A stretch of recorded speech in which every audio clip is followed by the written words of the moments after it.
Hello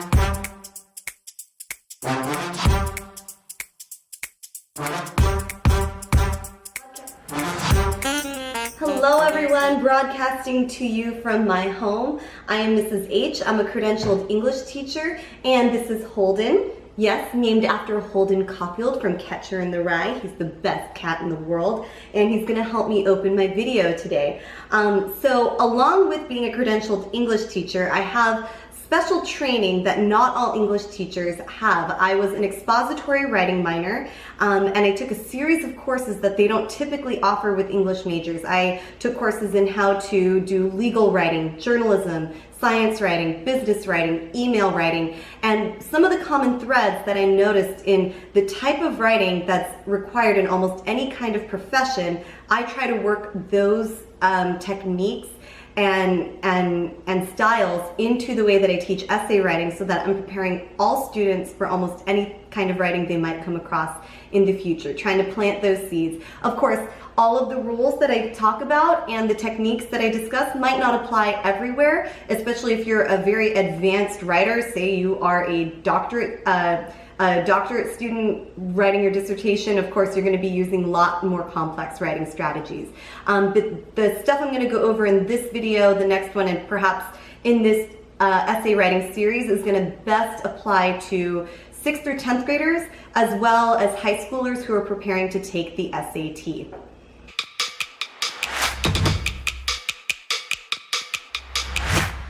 So in this particular video, I'm going to be talking about the most important sentence of the entire essay, and that is a thesis statement. I am dedicating an entire video simply to that one sentence because it is that important. Your thesis statement dictates the entire essay. Your opening and your introduction is meant to lead your reader down to your thesis statement. Every topic sentence in your essay is going to be basically a restatement of that all-important sentence. All the evidence that you're going to look for has to support that thesis, and any analysis that you're going to do after you've presented that evidence is going to be tying back to and proving that thesis. So if your thesis statement is a little wonky, the rest of your essay is going to follow suit, which is why it's important, even though you've got, especially if you are drafting an essay and you've got a couple of weeks to get it together, that thesis statement, you want to get it right away. The rest of the essay, you can perfect it later, but if that sentence isn't right, the rest of the essay is going to be really hard to get into the right place. So this video is to help you form the thesis, write it, structure it, figure out how to make sure your reader knows that it's a thesis statement. In a future video, I'm going to be talking about how to perfect your already written thesis statement and how to troubleshoot some common issues that I see in 6th through 10th grade writing. So let's get to the slides, and then I'll check back in with you for my conclusion. My focus today is going to be how to write a persuasive thesis, although the structure of this thesis can be used if you were to write a character essay, a theme analysis essay, you name it. I am focusing on persuasive thesis because this is the most broadly helpful, because controversial topics are written about in subjects beyond language arts. And if you are a 10th, 11th, or 12th grader taking the SAT pretty soon, this review is going to help you. And the way that I structure it is I kind of go over the whole thing so that even 6th graders who are still pretty new to thesis writing can maybe digest this, or at least use this as a guide to help them with what their teacher is asking them to do. So what is a thesis statement? In the broad picture, it is the very last sentence of your introduction. I'm not going to read this introduction word for word.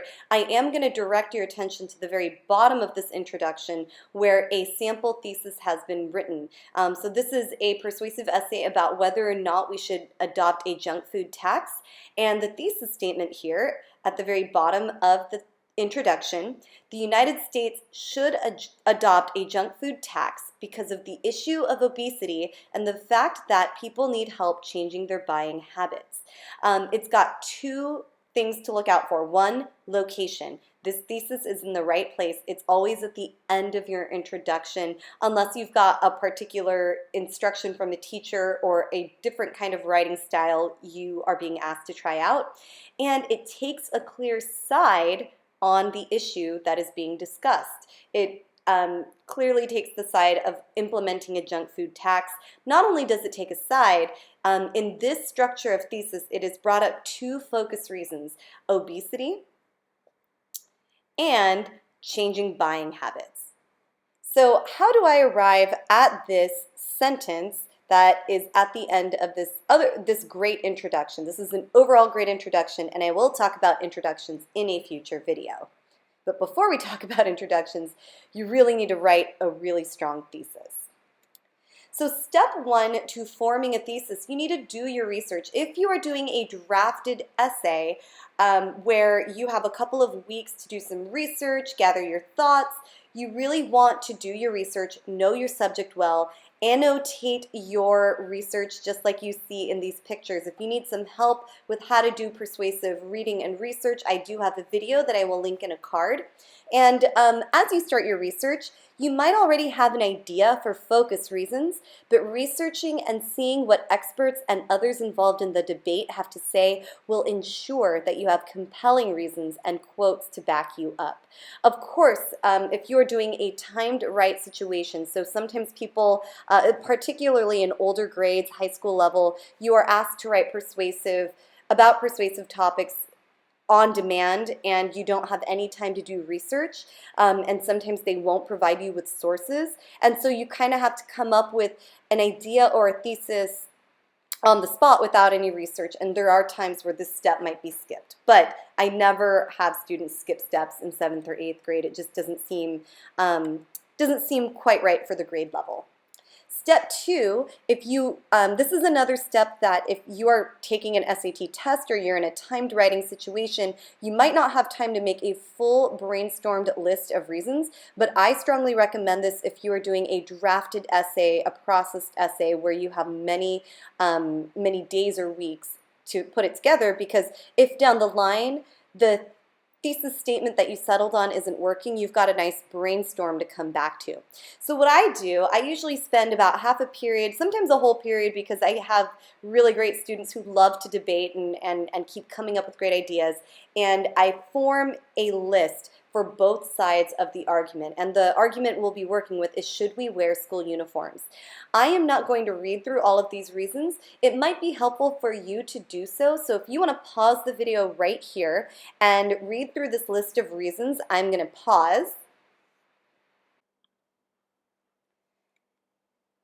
So for these list of reasons, a lot of them are very compelling, but step three in this brainstormed list is we want to cross off the not so strong reasons, or the reasons that might be able to be covered elsewhere. This is all part of thesis forming, because when you choose your two reasons for a thesis, you want them to be the strongest. And so you'll notice that I drew a couple of arrows around here, just saying that, like, it helps students and staff identify intruders. That falls under general increases campus safety, prevent inappropriate messages on clothing. That would fall under preventing inappropriate clothing in general.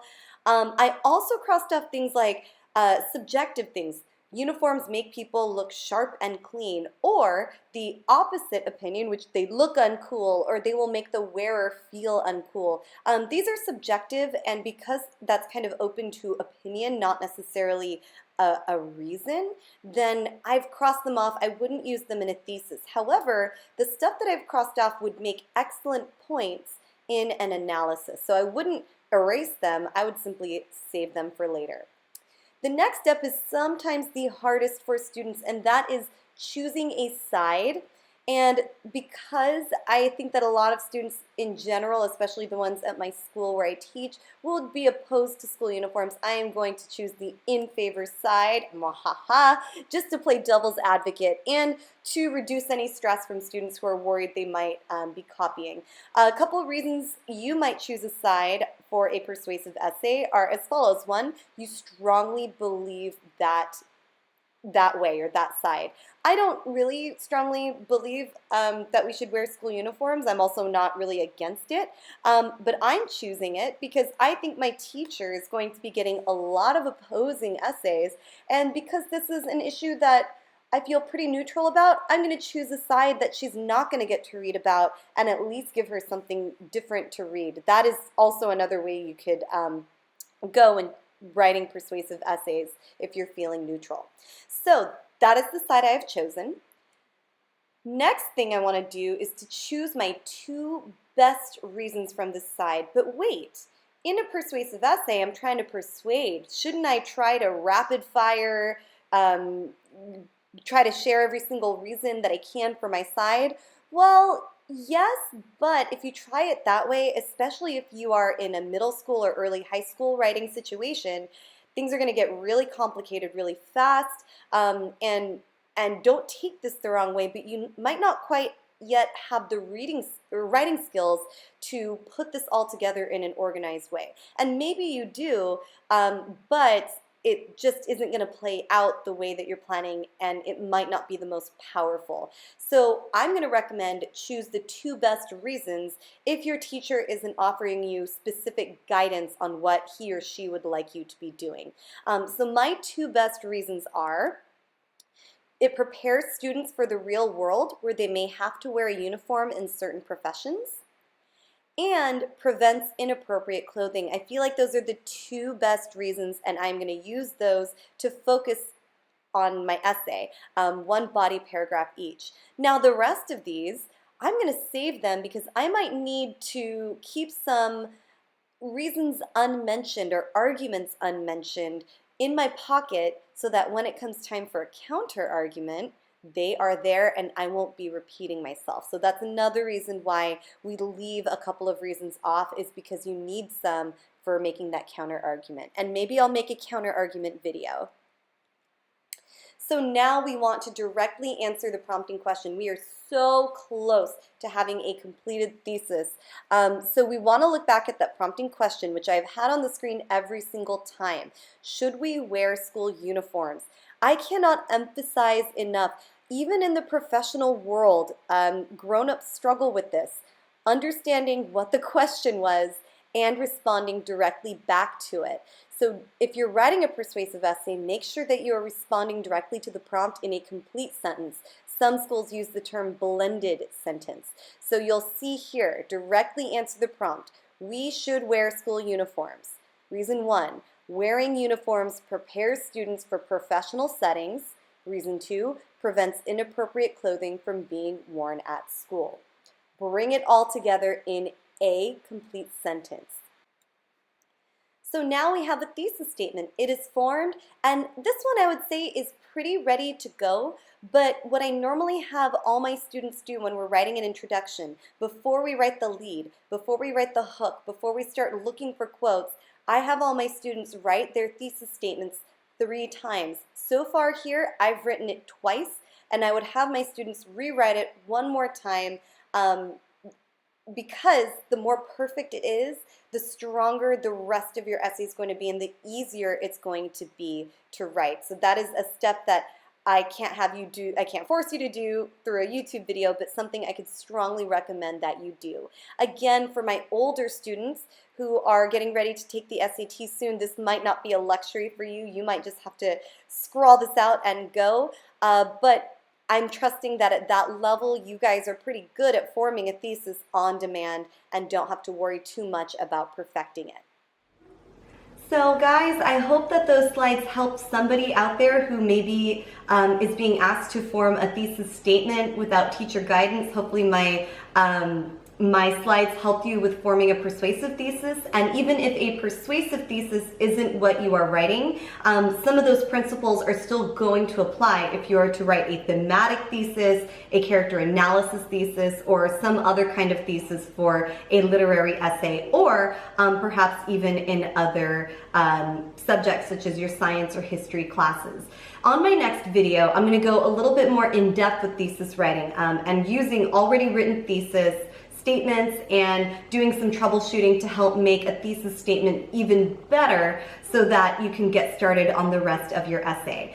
So until next time, don't forget to click like and subscribe. And in the comments below, if you have questions about thesis writing, or perhaps you've already written a thesis statement and you'd like to get, I don't know that I'll be able to give feedback on everyone's, but maybe I'll see something in the comments that I could use on a future video, go ahead and write that down. Do not forget the prompting question for whatever essay you are writing, because remember, the whole point of a thesis statement is to answer that prompting question directly, and the essay that follows is backing up that thesis statement. So if you're commenting below, don't forget that. All right, guys, until next time, bye.